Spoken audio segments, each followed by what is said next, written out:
Hello everyone. Welcome to this complete CBSE Class 10 history presentation on the rise of nationalism in Europe, from India and the contemporary world too. This chapter is one of the most important in the board examination because it explains how the modern idea of nationalism developed across Europe. In this presentation, we will cover every NCERT concept, important personalities, timelines, maps, exam questions, and revision.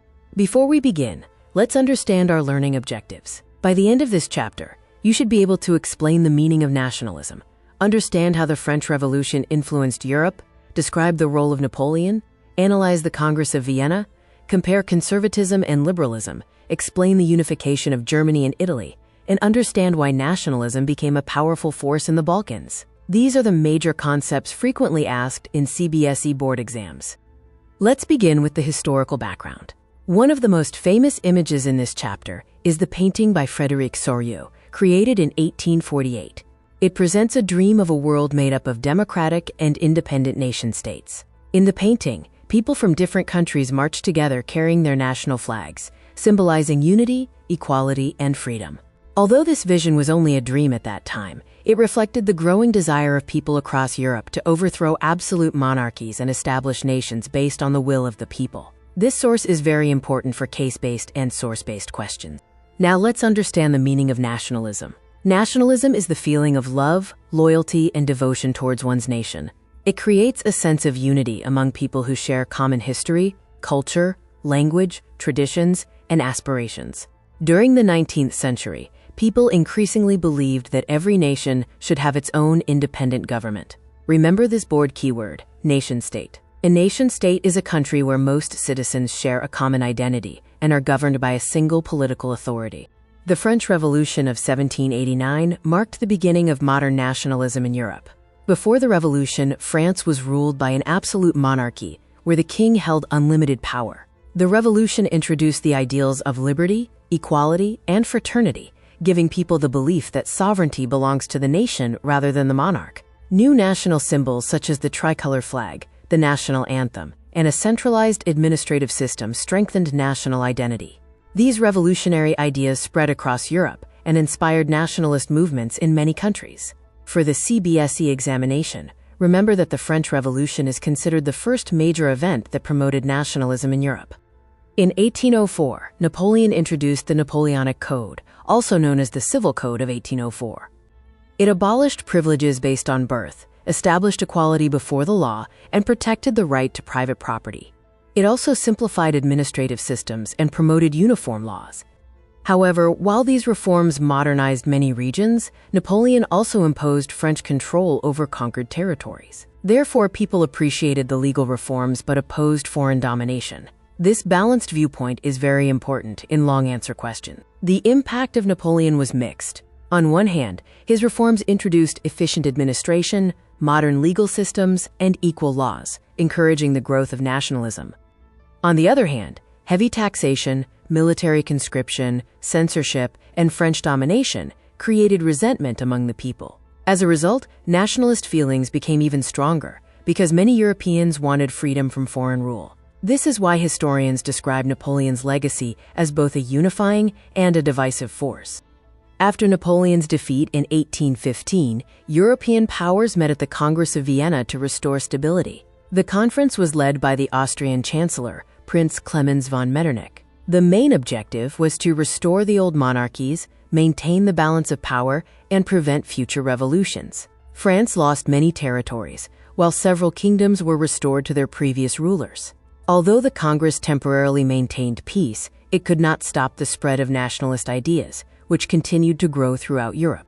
Conservatism was the dominant political ideology after 1815. Conservatives believed in preserving traditional institutions such as monarchy, the church, and aristocratic privileges. They preferred gradual reforms instead of sudden revolutionary changes. Leaders like Metternich strongly opposed liberal and nationalist movements because they feared these ideas would threaten political stability. In CBSE exams, remember that conservatism aimed to preserve the existing social and political order. Now let's understand liberal nationalism.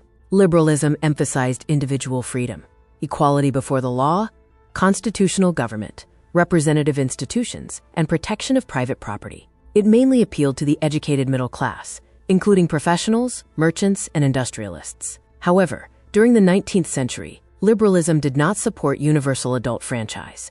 Voting rights were generally limited to property-owning men. Liberalism played a crucial role in challenging absolute monarchies and promoting democratic ideas across Europe. After the Congress of Vienna, many people across Europe were unhappy with the restoration of absolute monarchies. A new generation of revolutionaries believed that every nation deserved freedom and self-rule. They formed secret societies, organized uprisings, and spread nationalist ideas among the people. Although many of these revolts initially failed, they kept the dream of national unity alive. These revolutionaries laid the foundation for the later unification of countries such as Italy and Germany. One of the most influential revolutionaries was Giuseppe Mazzini of Italy. Born in 1807, he believed that God intended nations to be natural units of mankind, and that every nation had the right to be independent. To spread these ideas, he founded two secret societies, Young Italy in 1831 and Young Europe in 1833. His vision inspired thousands of young people to fight for freedom and national unity. In CBSE exams, remember Mazzini as the soul of Italian nationalism, because his ideas inspired the movement, even though he did not complete the unification himself. Giuseppe Garibaldi was the great military leader of the Italian unification movement. He formed a volunteer army known as the Red Shirts, famous for their courage and determination. In 1860, Garibaldi led his volunteers to conquer Sicily and southern Italy. Instead of claiming power for himself, he handed over these territories to King Victor Emmanuel II, showing that his goal was national unity rather than personal ambition. His bravery made him one of the greatest heroes in Italian history. Count Camillo de Cavour was the Prime Minister of the Kingdom of Piedmont-Sardinia and the chief architect of Italian unification. Unlike Mazzini and Garibaldi, Cavour believed that diplomacy and political alliances were more effective than revolutions. He modernized the economy, strengthened the army, and secured the support of France against Austria. His careful planning and diplomatic skills played a crucial role in bringing different Italian states together under one kingdom. Otto von Bismarck was the Prime Minister of Prussia and the main force behind the unification of Germany. He believed in achieving national unity through, quote, blood and iron, meaning military strength and practical politics rather than speeches or debates. Between 1864 and 1871, Bismarck successfully fought wars against Denmark, Austria, and France. These victories united the German states under Prussian leadership. In 1871, the German Empire was proclaimed in the Palace of Versailles, and King Wilhelm I became the first German emperor. Romanticism was a cultural movement that strengthened nationalist feelings across Europe. Artists, poets, musicians, and writers celebrated the history, traditions, and folk culture of their people. Instead of focusing only on reason, they emphasized emotions, imagination, and love for the homeland. Through paintings, literature, music, and poetry, Romanticism inspired people to take pride in their national identity and motivated them to support nationalist movements. Language and culture played an important role in developing nationalism. A common language helped people communicate, preserve traditions, and strengthen their shared identity. National literature, songs, festivals, and historical memories created a feeling of unity among people living in different regions. In many parts of Europe, efforts were made to revive local languages that had been suppressed under foreign rule. These cultural movements became powerful tools in the struggle for national independence. Folk traditions helped preserve the cultural identity of different communities. Folk songs, dances, legends, and stories reflected the values, history, and aspirations of ordinary people. Nationalist leaders collected and promoted these traditions to inspire unity and pride among the population. By celebrating their cultural heritage, people developed a stronger emotional connection with their nation.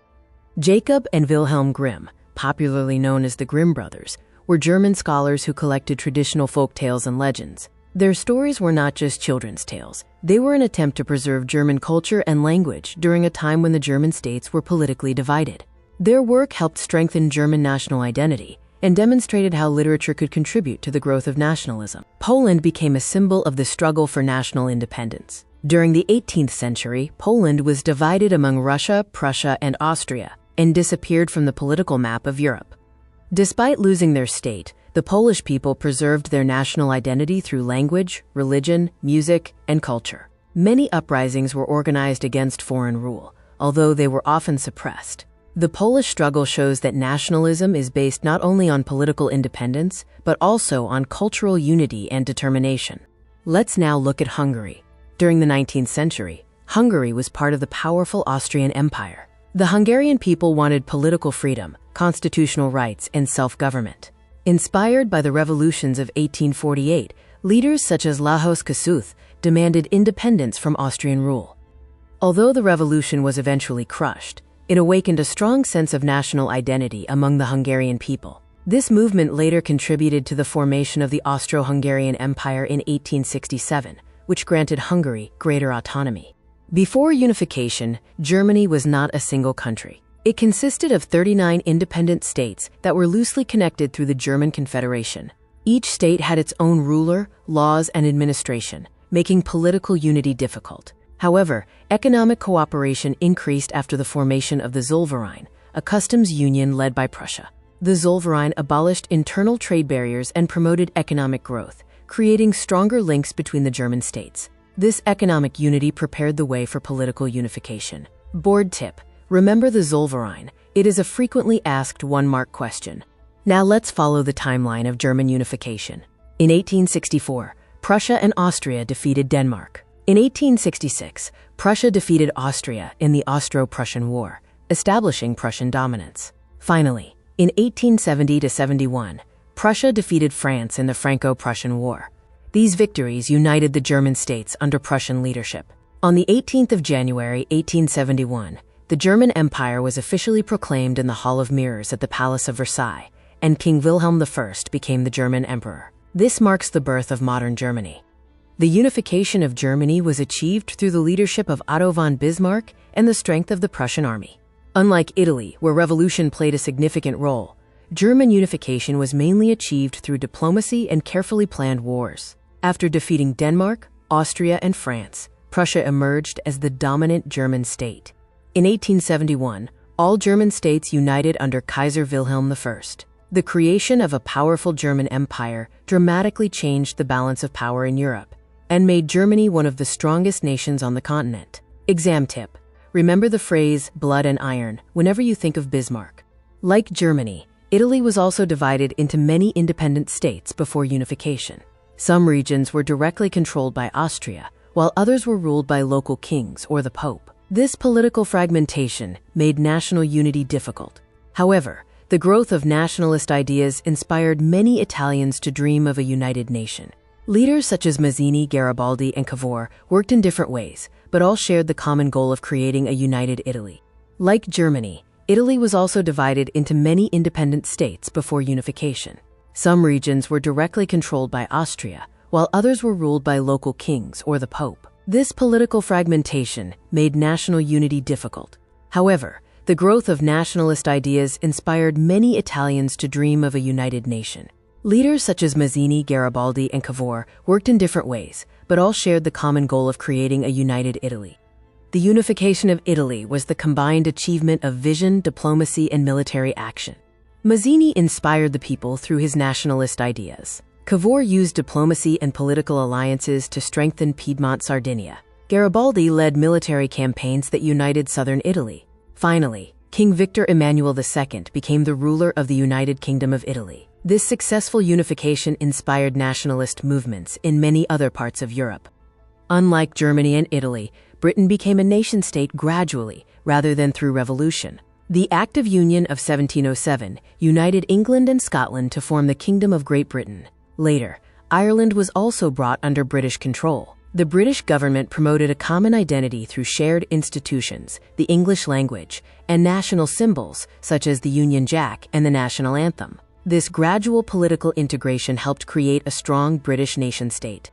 The Balkans was one of the most diverse regions in Europe. It included countries such as Serbia, Greece, Bulgaria, Romania, Montenegro, and others.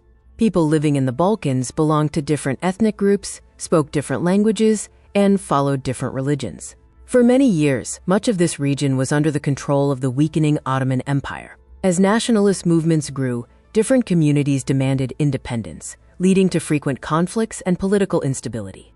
Nationalism in the Balkans became one of the greatest challenges to peace in Europe. As the Ottoman Empire declined, Several Balkan nations fought to gain independence and expand their territories. However, many regions were claimed by more than one country, creating serious disputes. At the same time, powerful European nations such as Russia, Austria-Hungary, Britain, and Germany competed for influence in the region. These rivalries increased tensions and eventually became one of the major causes of the First World War in 1914. Board tip: remember, the Balkans are often called the powder keg of Europe because conflicts there contributed directly to World War I. Let's revise the major treaties that shaped Europe during the Age of Nationalism. The most important is the Congress of Vienna of 1815, which aimed to restore monarchies and maintain the balance of power after Napoleon's defeat. Another important agreement was the Treaty of Frankfurt in 1871, signed after the Franco-Prussian War, which confirmed Germany's victory over France and marked the emergence of the German Empire as a major European power. Remember that treaties often changed political boundaries and influenced the growth of nationalism. Now let's quickly revise the chapter through a timeline. In 1789, the French Revolution introduced the ideas of liberty, equality, and fraternity. In 1804, Napoleon introduced the Civil Code.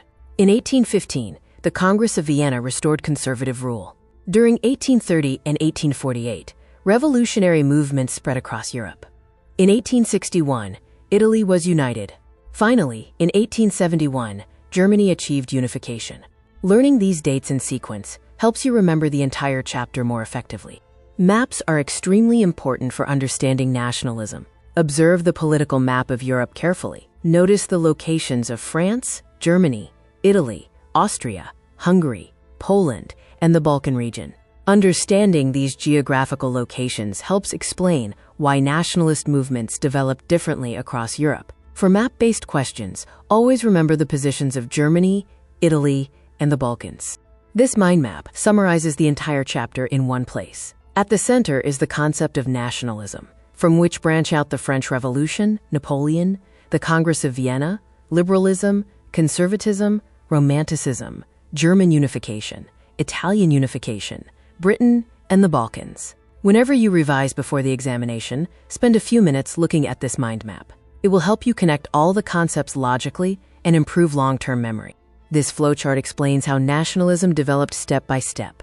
It begins with the French Revolution, followed by Napoleon's reforms, the restoration of monarchies through the Congress of Vienna, the spread of liberal and nationalist ideas, revolutionary movements across Europe, and finally, the unification of Germany and Italy. Understanding this sequence is essential for answering long-answer questions in the board examination. Let's compare conservatism and liberalism. Conservatism supported traditional institutions, such as monarchy, aristocracy, and the church. Conservatives preferred gradual reforms and wanted to preserve the existing political order. On the other hand, liberalism emphasized individual freedom, equality before law, constitutional government, representative institutions, and protection of civil rights. In board exams, comparison questions often ask students to distinguish between these two ideologies, so remember their key differences. Let's revise the most important dates once again. 1789 marks the French Revolution.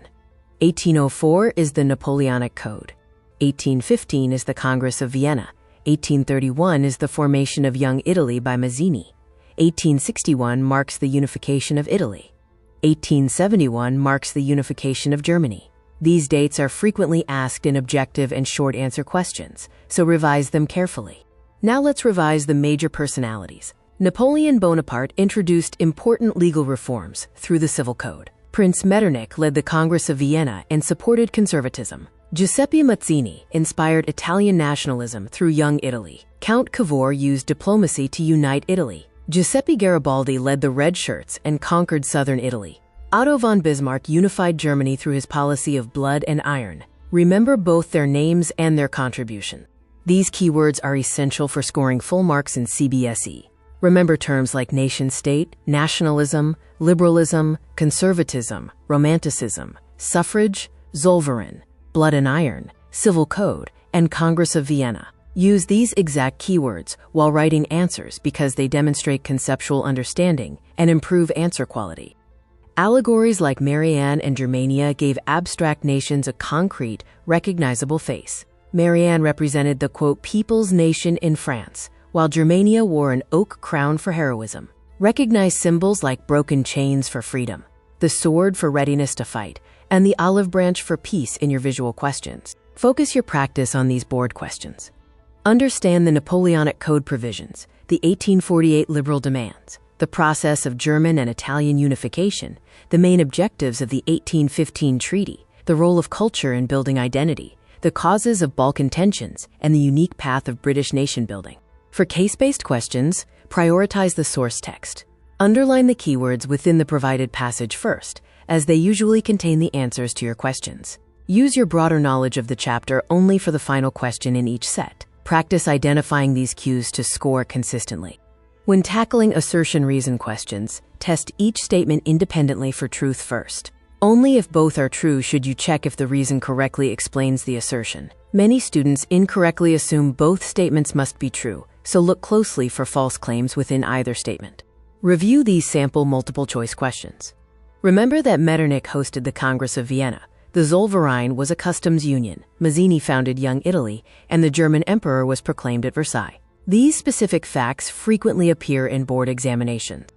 To summarize, the core of the chapter lies in 3 pillars: the unification processes of Italy and Germany, the volatile history of the Balkans, and Napoleon's influence. Master these topics, and you will secure the majority of the marks available for this unit. Good luck with your studies.